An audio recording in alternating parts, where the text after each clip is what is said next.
The downtown Manhattan bank buzzed with its usual late-morning rush, sharp-dressed professionals, clicking heels, hushed conversations, and the constant tapping of keyboards. Amid the polished marble floors and glass counters stood Daniel Harper, a man who seemed out of place.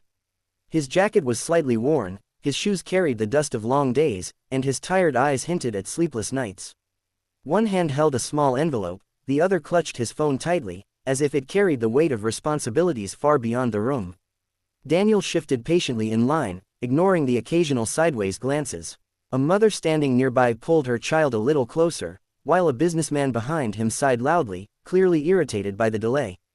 Daniel remained calm, his expression neutral, though inside he was calculating every minute.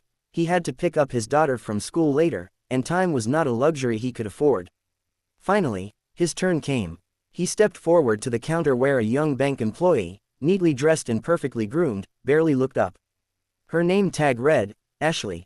Without making eye contact, she spoke in a flat tone, "Next." Daniel offered a polite smile. "Good morning, I need help accessing a private account." Ashley glanced up briefly, her eyes scanning his appearance from head to toe. Her lips curled slightly, not quite a smile. "Do you have an appointment?" she asked, her tone already dismissive. "No," Daniel replied calmly. "But it's important. I believe there's a note under my name." She typed lazily, clearly unconvinced. After a moment, she stopped and leaned back in her chair. "Sir, we don't handle situations like this without proper documentation," she said, her voice louder now, drawing attention from nearby customers. Daniel frowned slightly, still composed.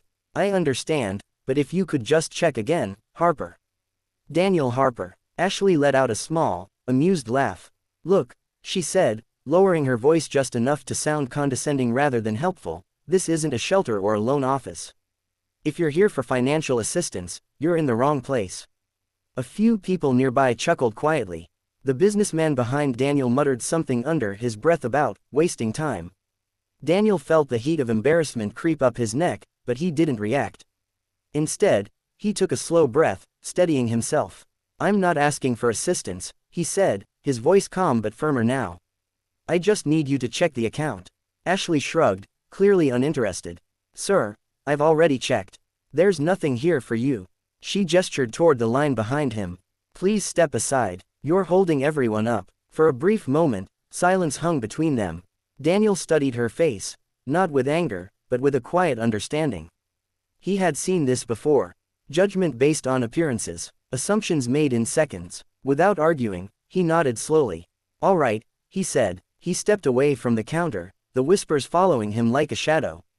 Moving toward a quiet corner of the bank, he reached into his pocket and pulled out his phone. His fingers moved with calm precision as he dialed a number from memory. When the call connected, he spoke softly, almost casually. "Yes, it's me. I'm at the main branch." He paused, listening, his eyes scanning the room one last time, the same room where he had just been dismissed. Then he added, "I think it's time you came down here." He ended the call and slipped the phone back into his pocket. Standing there, still and composed, Daniel waited, not with frustration, but with quiet certainty that everything was about to change. "Want me to expand scene 2 to 500 words as well?" A subtle tension began to ripple through the bank just minutes after Daniel ended his call. At first, it was barely noticeable, the quiet urgency in a supervisor's voice, the way a staff member hurried past the counters, whispering into a headset. Then, the glass doors at the back office swung open. Out stepped the branch manager, Mr. Collins, a man known for his composure. But today, his face was pale, his expression tight with concern. His eyes scanned the room quickly until they landed on Daniel standing calmly near the corner. Without hesitation, Mr. Collins walked briskly toward him, straightening his tie along the way. The chatter in the bank softened as people sensed something unusual unfolding. Even Ashley looked up from her desk, curiosity replacing her earlier indifference. "Sir, Mr. Harper," the manager said, his voice careful, almost deferential. Daniel turned slightly, meeting his gaze. "Yes, I sincerely apologize for the inconvenience, Mr. Collins continued, now loud enough for nearby customers to hear. "We've been expecting you." There seems to have been a misunderstanding. A wave of confusion spread across the room. Ashley's expression froze, her posture stiffening as she slowly stood from her chair. Daniel didn't respond immediately. He simply observed the shift, the same space that had dismissed him moments ago now bending with urgency and respect. "I see," he said calmly. "Mr. Collins gestured toward the private office area. "Please, sir, if you'd come with me. Everything is ready." Before moving, Daniel glanced briefly toward the counter where Ashley stood. Their eyes met for a second. The confidence she had shown earlier was gone, replaced by uncertainty, and something closer to fear. "What's going on?" a customer whispered. The manager hesitated, then chose transparency. "Mr. Harper," he said respectfully, "is the principal owner of this bank group." The words landed like a shockwave. A stunned silence filled the room. The businessman who had complained earlier straightened awkwardly. The quiet chuckles from before vanished instantly. Ashley's face drained of color as realization hit her all at once. Daniel remained composed, as if the revelation changed nothing for him. "That won't be necessary," he said, declining the offer to move to a private office. Instead, he took a step closer to the counter. Ashley swallowed hard, her voice barely steady. "Sir, I didn't know." Daniel raised a hand gently, stopping her. His tone wasn't harsh, but it carried weight. "That's exactly the problem," he said. The room stayed silent, every ear tuned in. "Respect shouldn't depend on who someone is, what they wear, or how much money you think they have," Daniel continued. "It should be given freely. To everyone." Ashley lowered her gaze, unable to respond.